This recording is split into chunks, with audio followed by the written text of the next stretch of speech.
మనకు అమెరికాను గుర్తు చేసుకుంటే హార్వర్డ్ యూనివర్సిటీ గుర్తొస్తుంది. బ్రిటన్ గుర్తు చేసుకుంటే ఆక్స్ఫర్డ్ యూనివర్సిటీ గుర్తొస్తుంది. అదేవిధంగా తెలంగాణ రాష్ట్రాన్ని గుర్తొస్తే మనకు ఉస్మానియా యూనివర్సిటీ గుర్తొస్తుంది. ఉస్మానియా యూనివర్సిటీ ఒక వారసత్వ జ్ఞాన సంపద.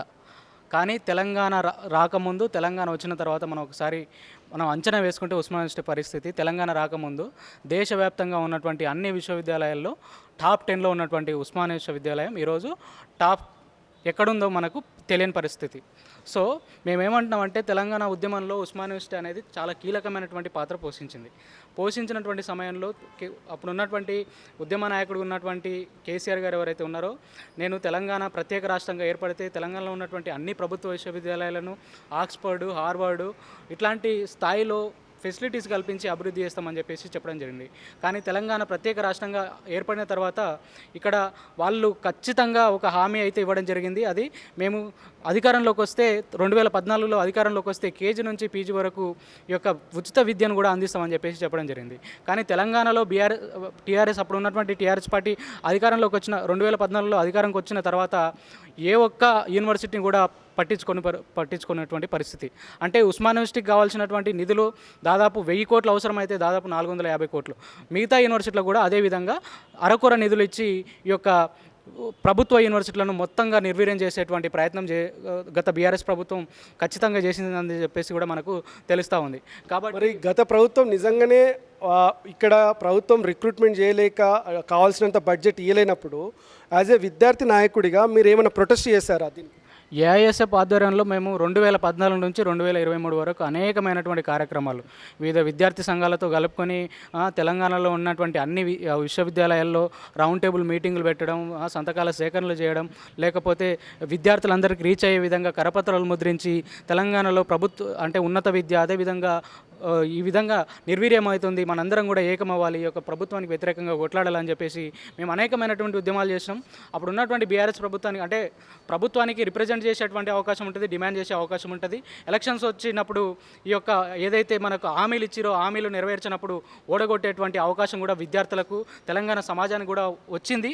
ఆ విధంగా తెలంగాణ సమాజం అంటే 10 సంవత్సరాలు చాలా స్ట్రక్చర్డ్గా గమనించి ఈ యొక్క తెలంగాణలో ఉన్నటువంటి ఏదైతే ప్రభుత్వ విశ్వవిద్యాలయాలను వాళ్ళు ఖచ్చితంగా నిర్వీర్యం చేశారని విద్యార్థులు గమనించారు. కాబట్టి ఈరోజు తెలంగాణలో బీఆర్ఎస్ పార్టీని చిత్తుగా ఓడించడం జరిగింది. మేమేమంటున్నామంటే తెలంగాణలో బీఆర్ఎస్ పార్టీ అధికారంలోకి వచ్చిన తర్వాత మీకు ఇక్కడ ఉన్నటువంటి హ్యూమన్ రిసోర్సెస్ని ప్రాపర్గా ఉపయోగించుకొని తెలంగాణలో ఉన్నటువంటి హ్యూమన్ రిసోర్స్ని ప్రాపర్గా ఉపయోగించుకొని తెలంగాణ రాష్ట్రాన్ని అభివృద్ధి చేసుకోవడానికి ఆలోచించాలి. కానీ ఇక్కడ ఉన్నటువంటి హ్యూమన్ రిసోర్సెస్ని క్వాలిటీ హ్యూమన్ రిసోర్సెస్గా డెవలప్ చేయకుండా ఏ విధంగా ఉన్నటువంటి ఈ యొక్క తెలంగాణ సమాజం అభివృద్ధి చెందుతుందని మేము భావించడం జరిగింది. భావించి కూడా ఈ యొక్క బీఆర్ఎస్ పార్టీని ఓడించడానికి కూడా మేము తెలంగాణలో ఉన్నటువంటి అన్ని విశ్వవిద్యాలయాలు తిరిగి తెలంగాణలో ఉన్నటువంటి ప్రజలను కూడా చైతన్యం చేసినటువంటి సందర్భాలు కూడా చాలా ఉన్నాయి. ఓకే, ఫీజుల విషయానికి వస్తే ఉస్మానియా యూనివర్సిటీలో దాదాపు గతంలో మనకు ప్రతి కోర్సు పీజీ కానీ పిహెచ్డి కానీ లేకపోతే ఎల్ఎల్బి ఎల్ఎల్ఎం ఇంజనీరింగ్ కోర్సుల ఫీజులు అనేది చాలా నామమాత్రంగా ఉన్నటువంటి పరిస్థితి. తెలంగాణలో ఉన్నటువంటి ఈ యొక్క ఎక్కువ శాతం 90% మంది ప్రజలు కూడా ఎస్సీ ఎస్టీ బీసీ మైనార్టీ వర్గాలు, అది కూడా పేద మధ్యతరగతికి చెందినటువంటి కుటుంబాలు. కాబట్టి అట్లాంటి ఫీజులు ఉన్నప్పుడు ఈ యొక్క వర్గాలు చదువుకోవడానికి అవకాశం ఉండేది. కానీ ఈ యొక్క గత బీఆర్ఎస్ ప్రభుత్వం ఎవరైతే ఉన్నారో వాళ్ళు అధికారంలోకి వచ్చిన తర్వాత తెలంగాణలో ఉన్నటువంటి అన్ని ప్రభుత్వ విశ్వవిద్యాలయాల్లో అన్ని కోర్సుల ఫీజులు 2,000 ఉంటే 20,000, 25,000, 30,000, 1,30,000 కూడా ఇంజనీరింగ్ కోర్సుకు పెంచినటువంటి పరిస్థితి.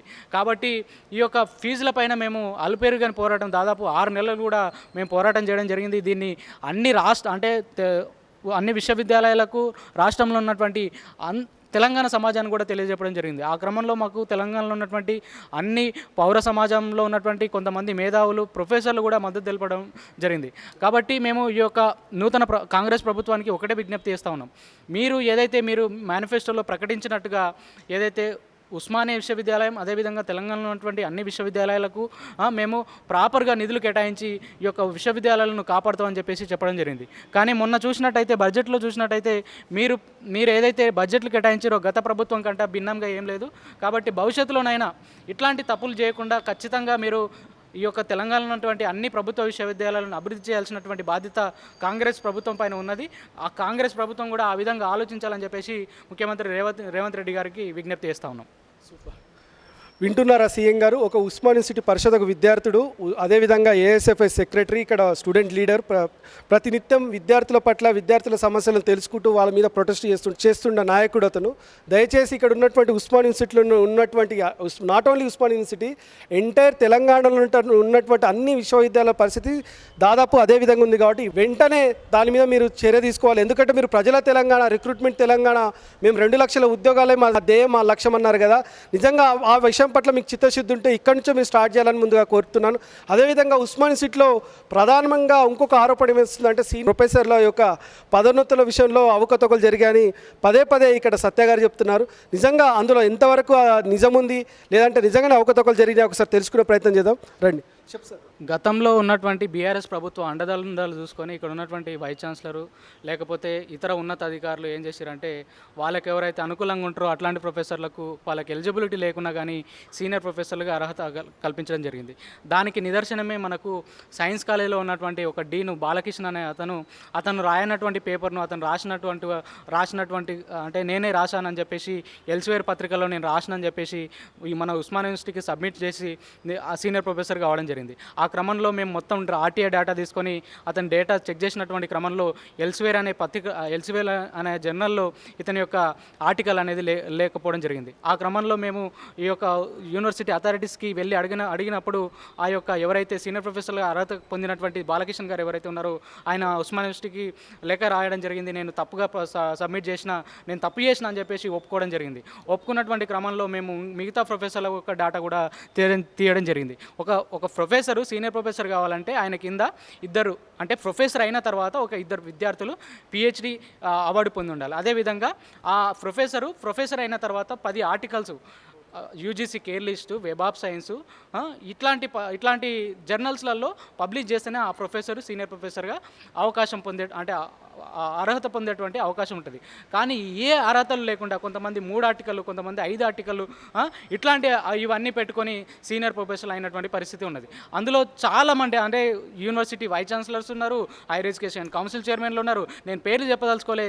ఇందులో దాదాపు 3 సార్లు సీనియర్ ప్రొఫెసర్లకు సంబంధించినటువంటి ఏదైతే ప్రమోషన్లు జరిగింది, ఈ ప్రమోషన్లో దాదాపు 50 మందికి అంటే 53 మంది ప్రమోషన్లు ఇవ్వడం జరిగింది. దాదాపు 45 నుంచి 50 మందికి ఈ సీనియర్ ప్రొఫెసర్లుగా అయ్యేటువంటి అర్హత లేదని చెప్పేసి మేము ఆధారాలతో నిరూపించడం జరిగింది. దీనిపైన ప్రభుత్వం ఏదైతే ఇప్పుడున్నటువంటి ప్రభుత్వం ఏదైతే ఉన్నారో వాళ్ళు దృష్టి సాధించాలి. భవిష్యత్తులో కూడా మనకు ఉస్మాన్ యూనివర్సిటీ లేకపోతే తెలంగాణలో ఉన్నటువంటి అన్ని ప్రభుత్వ విశ్వవిద్యాలయాలకు మీరు వైస్ ఛాన్సలర్లు నియమించేటువంటి సమయంలో ఏదైతే అక్రమాలకు పాల్పడి సీనియర్ ప్రొఫెసర్ అయ్యారో అట్లాంటి వాళ్ళను వైస్ ఛాన్సలర్గా నియమించకూడదు. ఎవరైతే ఎలిజిబిలిటీ అంటే అకాడమిక్గా లేకపోతే పాలన పరంగా లేకపోతే చదువు విషయంలో ఎవరైతే అకాడమిక్గా మెరిట్ ఉంటారో అట్లాంటి వాళ్ళనే వైస్ ఛాన్సలర్గా నియమించాలి. అట్లాంటి వాళ్ళే ఈ యొక్క తెలంగాణలో ఉన్నటువంటి అన్ని ప్రభుత్వ విశ్వవిద్యాలయాలను అభివృద్ధి చేయడానికి అవకాశం ఉంటుంది. కాబట్టి ప్రభుత్వం ఆ విధంగా దృష్టి సారించాలని చెప్పేసి ఏఐఎస్ఎఫ్గా రాష్ట్ర ప్రభుత్వానికి మేము విజ్ఞప్తి చేస్తా ఉన్నాం. అది సీనియర్ ప్రొఫెసర్ విషయంలో అవకతవకలు జరిగినాయని విద్యార్థి నాయకులు చెప్తున్నారు. దీని మీద కూడా వీసీ గారు దృష్టి సాధించాలని కోరుతున్నాను. ఒకవేళ నిజంగానే అలాంటి వ్యక్తులు ఉంటే అట్లాంటి వాళ్లకు వీసీగా అవకాశాలు ఇవ్వద్దు అని ఇక్కడ విద్యార్థి నాయకుల ప్రధానమైన డిమాండ్.